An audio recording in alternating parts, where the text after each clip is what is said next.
Nah, kita itu adalah garam, berarti ya kita dalam berjuang dengan cara menampilkan sifat jamali, tapi tegas dalam akidah, ya itu tidak perlu diakui orang, ya kan?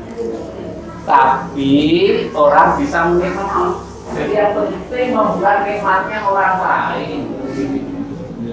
Maka itu Islam itu rahmatan lil alamin. Itu di sini. Ahmadi ya habibi salam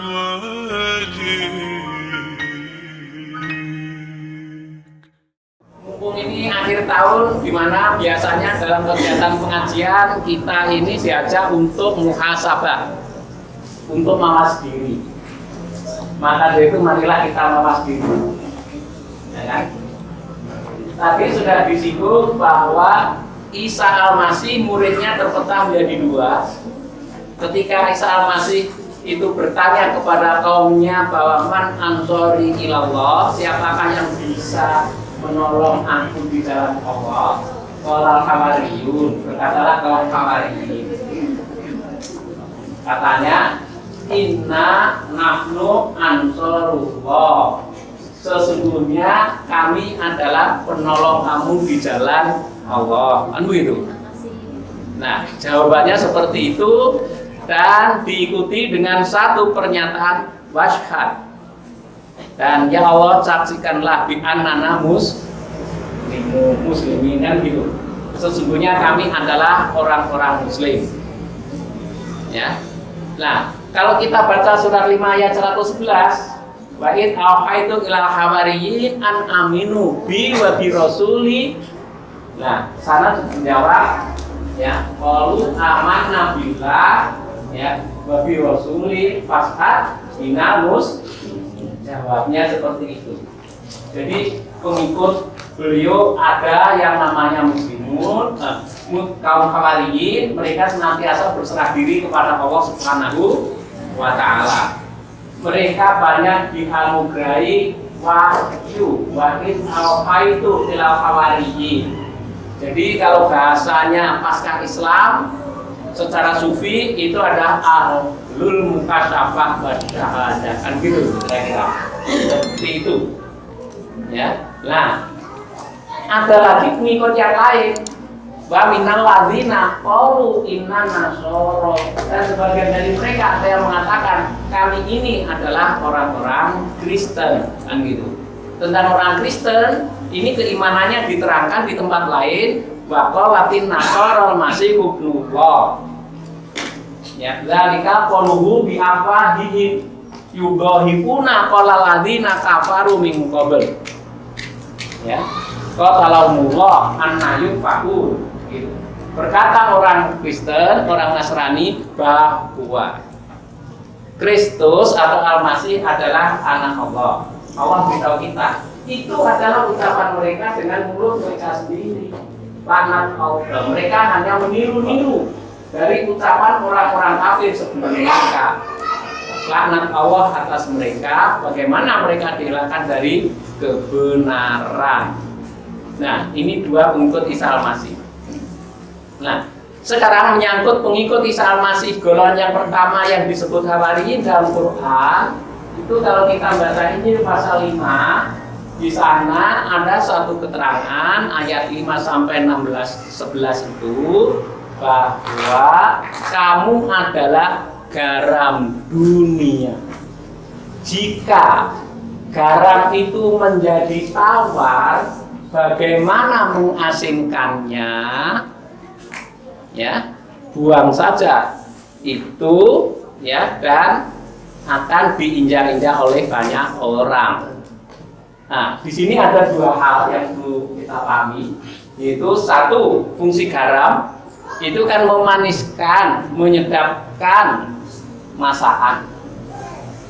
Kalau masakan itu tanpa garam, bapak-bapak, ibu-ibu silakan buka, isinya kerdus, coba Bu buka. Coba buka. Saya ingin tahu. Coba Bu, main Bu. Kasinan enggak? Kalau kasinan berarti jalur mencuri. Ya, nah ini. Jadi garam itu bukan hanya menyedapkan masakan, tapi punya makna yang sangat dalam, kan gitu loh. Jadi kalau masakannya asin begitu ya, ini sudah jam sekian, kok bapaknya belum dateng, mesti marah banget nih masakannya asin. Jadi jangan teko, kayaknya harus aku, bukan, dan macam-macam ya kan nunggu kedatangan sang bapak, gitu Bu. Nah, itu enggak perlu wanita itu minta, enggak cukup masane biasanya wiyahe sesendok tambahin dong 2 sendok. Lo ngerti rasanya memang gitu. Ngerti enggak bapak itu. Nah, ibu-ibu bapak yang saya hormati.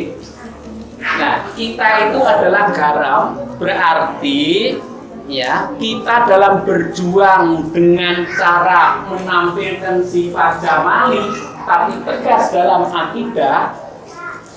Ya, itu tidak perlu diakui orang, ya kan? Tapi orang bisa menikmati. Jadi yang penting membuat nikmatnya orang lain. Maka dari itu Islam itu rahmatan lil alamin itu di sini. Nah, sekarang ya unsur-unsur garam ukhrawi ya dari GAI ini apa? Ini buku Konon Asasi Lama, halaman terakhir setelah Bahtera Nabi Nuh, itu ada pokok kekuatan maksud gerakan Ahmadiyah Indonesia. Di sini ya bunyinya nomor 1 adalah kesatuan Islam. Siapapun yang mengucapkan kalimat syahadat adalah muslim, bukan kafir. Jadi tidak boleh disebut kafir. Inilah seorang Ahmadi. Jelasnya di mana? Siapapun yang mengucapkan kalimat syahadat itu ada muslim. Jangan sekali-kali kita menyebut kamu kafir, kamu kafir, kamu kafir. Ingat nasihat Konghucu. Sekali menunjuk kesalahan orang lain itu dalam waktu dan tempat yang sama 3 kali menunjuk kesalahan dirinya sendiri. Contohnya seperti itu. Nah, ini jadi kita mengakui siapa saja itu muslim. Karena itu muslim, maka dari itu kita kalau terjadi perbedaan pendapat dalam hal dan perbuatan atau ibadah, misalnya satunya baca bismillah, satunya juga membaca, ya membaca tapi pelan, misalnya. Dan nanti kalau takbir, Allahu Akbar, Allahu Akbar. Nah, itu imamnya kata Mirza Ahmad hanya 2 kali kalau baca itu, karena Imam Hanafi seperti halnya Imam Hambali, gitu ya, hanya 2 kali, ya kan? Nah, karena ya mazhab Hambali itu dihidupkan kembali oleh Ibnu Taimiyah, yang kemudian ini punya pengikut Muhammad bin Abdul Wahab, yang karena itu lalu ada satu golongan namanya Wahabi yang sekarang ini jadi mazhab resmi Saudi Arabia. Maka di Arab kalau takbir itu cuma Allahu Akbar, Allahu Akbar, la ilaha illallah, Allahu Akbar, kan cuma gitu, ya kan? Nah, ini kalau pada zamannya Sayyidina Imam Ahmad dulu, kalau ada orang begitu, aku kalau membacanya 3 kali, ya kan? Karena apa? Imam Hanafi begitu pendapatnya, kan gitu. Fanatiknya seperti itu, ya kan? Bismillahirrahmanirrahim dan seterusnya, walabolin, cuman gitu saja. Tapi kalau wala bolin, amin, langsung itu. Jadi ada askarnya, ada penjaga. Gitu. Pada zaman Muhammad dulu seperti itu. Kita membaca satu buku, ada keterangan seperti itu. Nah, kita jangan sampai seperti itu, ya kan? Imam Syafi'i 3 kali, boleh saja kita tidak soalkan masalah di situ di masjid, di musola ada kan? Mesti 3 kali itu, 2 kali Allah akannya nanti kalau itu ada itu. Ya, kita tidak usah persoalkan itu, semuanya Islam.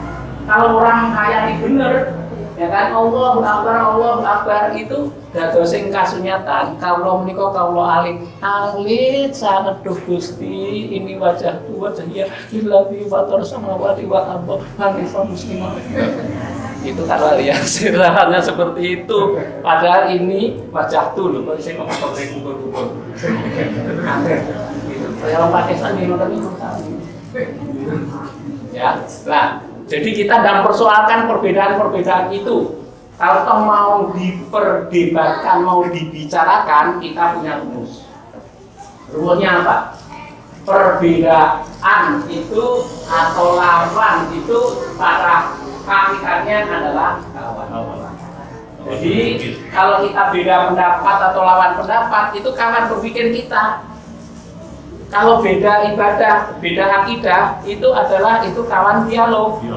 Kalau itu beda ibadah, bukan hanya beda Allah Akbarnya 2 kali atau 3 kali, ada yang ke masjid, ada yang ke gereja, itu adalah kawan dalam berlomba berbuat baik. Nah, dengan demikian, kalau kita menghargai perbedaan, wujuding perbuatan, menghormati pendapat orang lain, menghormati akidah orang lain, ya kan? Dan juga kita hormat kepada syiar agama orang lain. Dengan demikian, dunia ini menjadi surga. Kan begitu. Kenapa begitu? Nah, unsur garam ukhrawi, garam samawi yang kedua, coba, semua agama itu asli murninya adalah dari Allah Subhanahu wa Ta'ala. Jadi agama diturunkan itu sebenarnya merupakan rahmat, maka mereka yang bisa menghargai perbedaan itu adalah orang-orang yang mendapat rahmat Allah Subhanahu wa Ta'ala. Nah, kalau itu sudah kita terima, mestinya buat kita semua berlaku panggilan Allah Subhanahu wa Ta'ala, ya ayat Tuhan nafsu mukmah irji'i ila rabbiki biar tamawiyah fatuli fi ibadi fatuli jannabi. Pas 4 jam saya. Wassalamualaikum warahmatullahi wabarakatuh.